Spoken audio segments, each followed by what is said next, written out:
Jeza Clovero sudah hadir di podcast kita mengadakan event tur religi ke luar negeri. Oh iya.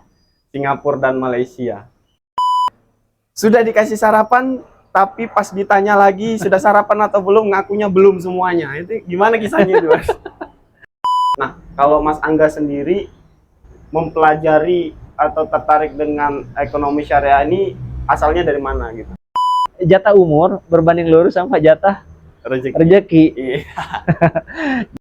Zaman itu makin lama kan makin rusak ya. Yang harus kita pegang teguh itu ya nilai pertama sebenarnya adab atau moral.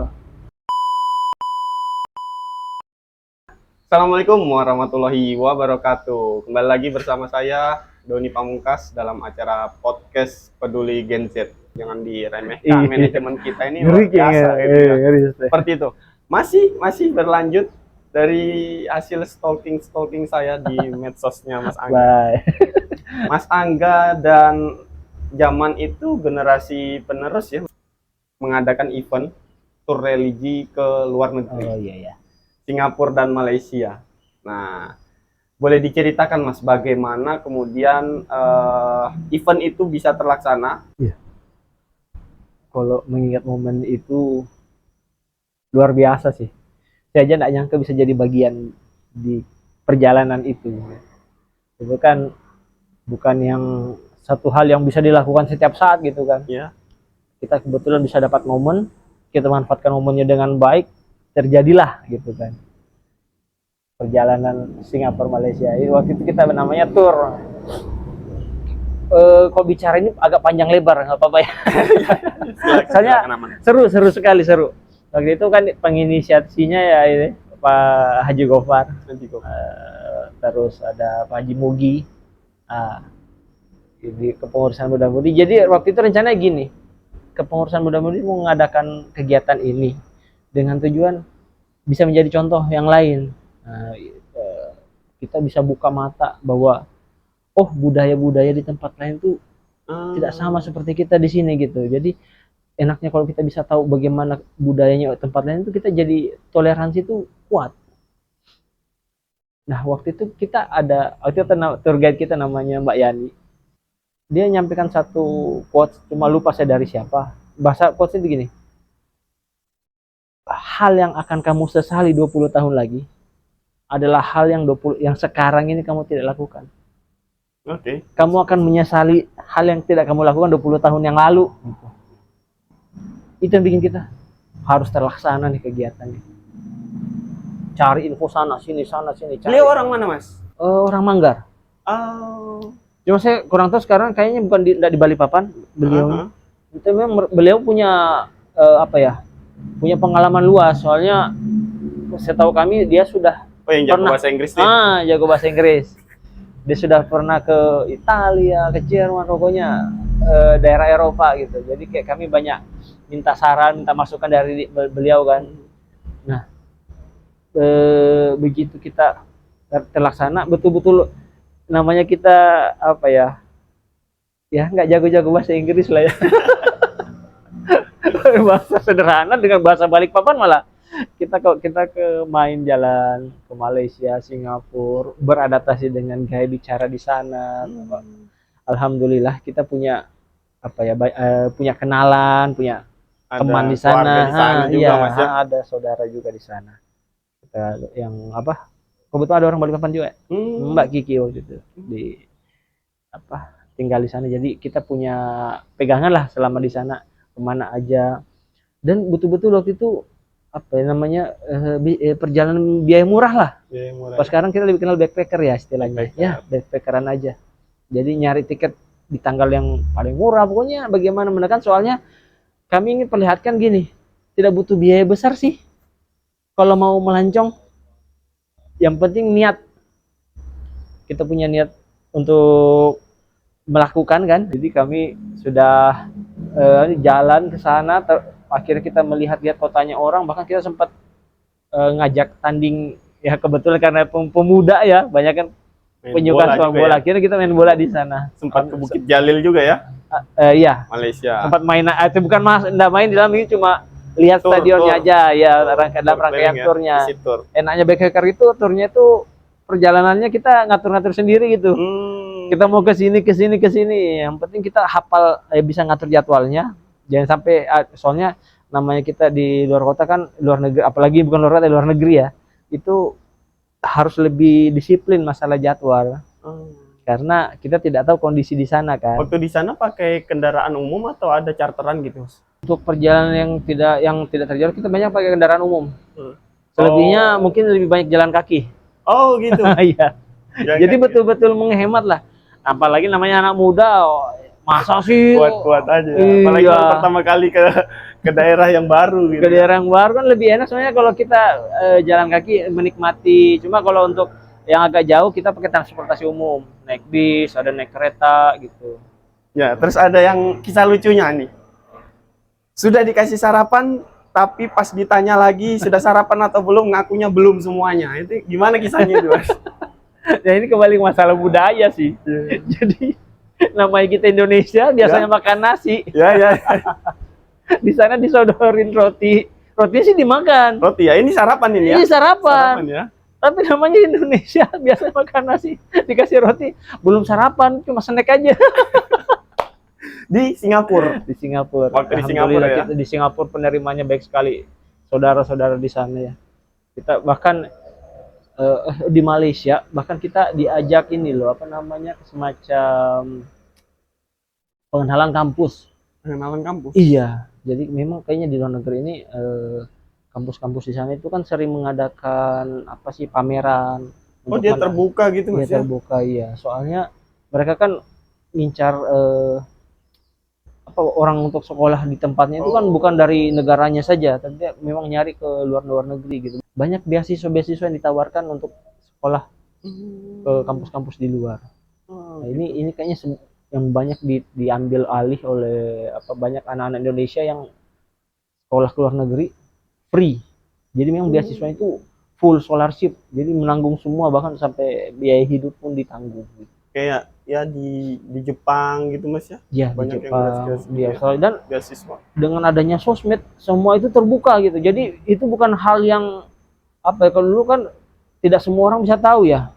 Sekarang begitu gampang diakses, gampang tinggal buka sosmed, yang penting mau nyari aja. Jadi sebaiknya kalau buka sosmed itu jangan scroll aja gitu.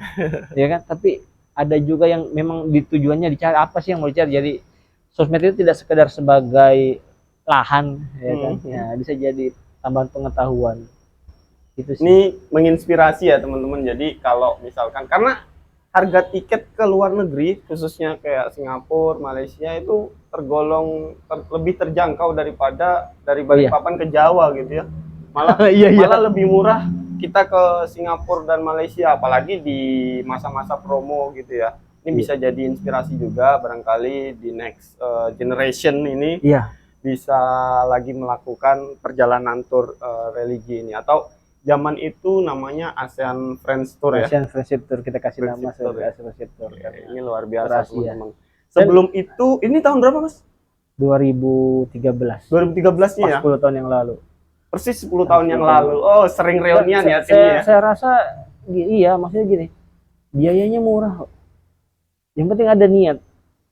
Sebaiknya memang berangkatnya itu bergrup gitu supaya semua biaya bisa di-sharing ya, bisa tanggung bareng-bareng ya. Dan saya harapkan juga kalau bisa mudah-mudahan yang kita ya, generasi yang sekarang itu harus mau. Ini bukan cuma sekedar jalan-jalan soalnya, tapi lebih membuka pemahaman. Kita bisa belajari budayanya orang. Itu nanti efeknya bagus loh, besar loh. Mumpung masih muda kayak ini kan. Masih muda dan belum terikat belum terikat. Yang sudah berkeluarga ini jujur pasti bebannya berat ya. Itu bahasanya itu gini ya, saya kutip Presiden Soekarno yang bilang, berikan saya 10 pemuda, niscaya akan kuguncangkan dunia, gitu kan ya. Beliau ini senang atau tertarik dengan ekonomi syariah yang saat-saat ini ya mulai dari kampus sudah ada fakultasnya gitu ya, dan ya kalau kita mau mendalami sebenarnya bisa melalui kampus juga, dan banyak juga media-media sosial atau konten-konten yang membahas itu, cuman mungkin sekilas-sekilas gitu ya. Nah, kalau Mas Angga sendiri mempelajari atau tertarik dengan ekonomi syariah ini asalnya dari mana gitu? Ekonomi syariah menurutku sebenarnya itu simple. Ekonomi syariah itu kan cuma ekonomi berbasis Islam. Udah sesederhana itu sebenarnya. Jadi bagaimana menerapkan hukum Islam syariah ke dalam kegiatan ekonomi sehari-hari. Cuma banyak yang menganggap ekonomi hukum Islam ini secara syariah ini itu lebih ribet daripada, soalnya mungkin yang lebih paling familiar sekarang kan namanya bunga ya, riba. Karena hukum Islam nyata sudah pasti melarang yang namanya riba, yang bikin kita susah terlepas. Sebenarnya aku bicara panjangnya kenapa ekonomi syariah ini sebenarnya harus, cuma banyak yang sulit menerapkan karena masalah riba ini sekarang begitu mengakar. Padahal secara hukum Islam sebenarnya tidak sesulit itu sih, tidak serumit itu ya kan. Jadi gini, secara hukum ekonomi high risk high return. Yes. Semakin kamu lihat gampang sekali dapat uangnya, pasti resikonya besar sekali. Lebih besar. Nyata sudah. Nah, yang parah kalau instan sudah pasti tidak mungkin. Karena hukum ekonominya tidak mengatakan ada sesuatu yang bisa dapat dengan instan. Nah, kalau ada yang instan, Anda patut curiga di secara ekonomi. Jatah umur berbanding lurus sama jatah rezeki. Iya. Jadi kalau kamu mau ngejar rezeki sampai menghalalkan segala cara lah ya. Kalau kamu ngejar sih nggak apa-apa, mencari memang diwajibkan mencari karena kita butuh maisha untuk kehidupan sehari-hari kan. Tapi untuk mengejar sampai menghalalkan segala cara, itu cuma memperpendek umur. Iya. Karena begitu jatah rezeki kamu sudah dapatkan semua, ya berarti umurnya sudah habis. Iya. Ya kan? Ini quotes juga teman-teman ya. Tidak usah terlalu ngoyo lah kita. Iya, makanya kita diarahkan supaya ketika harus kemudian melakukan pembiayaan, baik itu kendaraan, peralatan elektronik dan lain-lain gitu ya. Banyak kok sekarang kayak badan-badan BMT ya, gitu ya. BMT. Lebih aman ya, hukumnya lebih menerapkan syariah ya, betul. BMT, kemudian akadnya nanti teman-teman ketika datang ke BMT di daerah teman-teman yang terdekat gitu ya, yang ada pasti diarahkan, dibimbing gitu ya, bagaimana prosedurnya semua juga akan dijelaskan. Maksudnya kalau kita mau melakukan sesuatu, ada sebaiknya kita tuh tahu kita apa sih yang kita hadapi. Maksudnya gini, ketika kamu butuh barang saya kayak gitu kan, mau akhirnya ya mau nggak mau terpaksa harus mencicil ya, mengambil utang ya, tapi kita tahu hukum apa yang digunakan pada lembaga pembiayaan ini gitu. Supaya kan kita betul-betul harus menjaga yang namanya riba, karena walaupun sekarang mungkin gencar, tapi tetap kita harus hati-hati. Tidak bisa kita karena sekarang batas hitam dan putih tidak jelas, kita ambil abu-abu, jangan. Kita tetap harus tahu. Makanya itulah gunanya belajar, ya kan. Jadi gunanya makanya kita itu harus rajin ikut kajian, supaya itu insight kita, ilmu kita itu terbuka gitu. Jadi yang mungkin sempat lupa ilmunya bisa diingat kembali. Jadi yang tidak tahu akhirnya bisa tahu, seperti itu. Jadi memang lebih sebaiknya untuk melakukan sesuatu itu harus tahu ilmunya, karena itu kuncinya gitu. Yang profesinya sekarang tidak terlalu menyentuh ke urusan keuangan, cuma mungkin banyak juga sekarang di administrasi yang lainnya. Tapi itu namanya belajar. Jadi kalau saya saran sih memang sebaiknya jangan stuck dengan ilmu yang itu aja, karena the only constant change, perubahan itu is the only constant. Jadi satu-satunya tetap ya perubahan. Dunia ini akan semakin berputar, semakin berkembang. Jadi kalau kita mau megang ilmu kita yang dulu itu, mungkin kalau dulu mungkin 10 tahun, 20 tahun berubah, sekarang mungkin setahun sudah nggak kepake. Ilmu yang kita tahu sekarang, setahun depan mungkin saja sudah berubah gitu. Cepat sekali pengaruh sosmed, perkembangan teknologi betul-betul mempengaruhi itu semua. Jadi jangan pernah berhenti belajar. Belajar, diamalkan, ya. di sharing. Jangan hanya belajar ya, tetap supaya bisa jadi inspirasi buat teman-teman yang lainnya, mungkin juniornya juga penting. Boleh di sharing Mas, untuk dulu itu bagaimana Mas Angga kemudian saat ini bisa menjadi PNS? Diceritakan Mas. Alhamdulillah, saya alhamdulillah waktu itu sempat kerja dulu ya sebagai tenaga marketing, tenaga sales di suatu perusahaan farmasi. Nah, cuma karena ternyata sales marketing itu tuh betul-betul kerjanya padat, akhirnya sempat kepikir kayaknya kalau masuk PNS ini ya, kebanyakan orang kan nganggap gitu ya, kebanyakan kalau masuk PNS ini kayaknya enak deh. Iya kan? Jadi kayak pekerjaan impian umat gitu. Jadi cobalah. Nah itu tadi mungkin di barokahnya menikah ya. Setelah menikah baru kepikiran pengen coba jadi PNS, lamar kerja. Alhamdulillah juga waktu itu pertama kali terapan sistem CAT, ya, computer assisted test. Jadi tesnya pakai komputer, penilaiannya langsung dari pusat. Itu dicari berapa dari berapa? Wah saya lupa kandidat ya. Itu Mas. Kandidatnya berapa ya? Saya lupa, pendaftarnya 3.000 apa 6.000 gitu. 3.000 sampai 6.000 ya? Iya. Yang dicari 160. 160. Sampai 10%. 5% mungkin ya. 5% ya. Alhamdulillah bisa jadi salah satu di situ ya. Itu berkahnya juga ya. Memang pengen bekerja silahkan bekerja gitu. Dan saya rasa itu di mana-mana sama. Mau jadi kerja di mana, di pemerintahan atau kerja di swasta itu sama. Yang penting niatnya nyari rezeki halal untuk kehidupan, ada pengen apa ya, pengen mengabdi ya, itu perlu itu. Pesan-pesan buat generasi penerus kita. Zaman itu makin lama kan makin rusak ya. Yang harus kita pegang teguh itu ya nilai pertama sebenarnya adab atau moral. Dengan adab yang baik ini yang susah sekarang karena kita ini punya gap, generation gap. Jadi di Indonesia ini ada pengaturan pemisahan generasi kita kan, mulai dari baby boomers, generasi X, Gen X, milenial, Gen Z, dan terakhir ini apa yang Alpha, Gen Z ya, generasi gitu, Alpha ya. Nah, itu kan tiap generasi itu punya caranya masing-masing. Nah di sini yang saya minta, walaupun generasi yang berbeda, tapi yang harus kita pegang teguh itu adab dulu, baru ilmu. Karena kenapa? Walaupun punya ilmu banyak tapi tidak punya adab, percuma.